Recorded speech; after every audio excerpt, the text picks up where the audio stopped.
Okay, you guys requested it, so I'm gonna make it. Let's go ahead and get into this.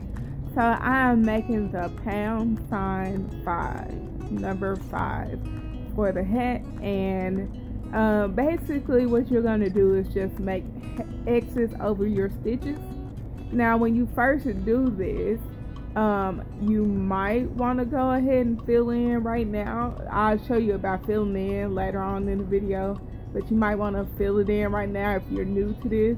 But since I've been doing this for just a little while, my eyes have gotten kind of trained, so I'm just going to put X's over all of my stitches so I know where to fill in later.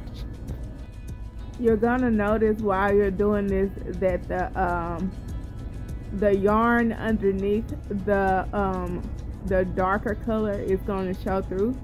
So in order for you to kind of get rid of that peeking through, you're gonna go back and thread over your work again so that it won't really show through.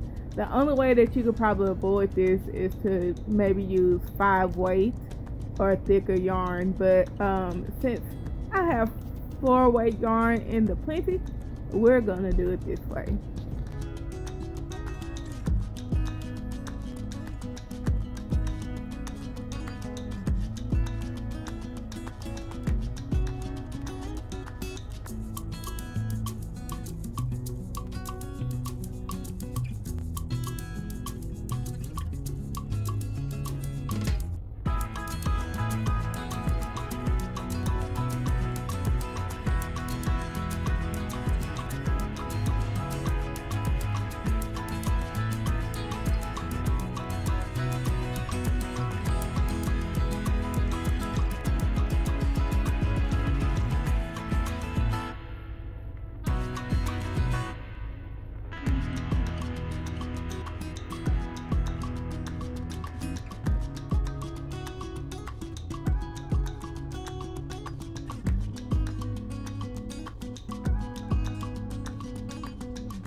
So I failed to share this part in the middle of the process of the video, but I just wanted to show you guys how to fill in the colors for the peeking through, and that's pretty much it.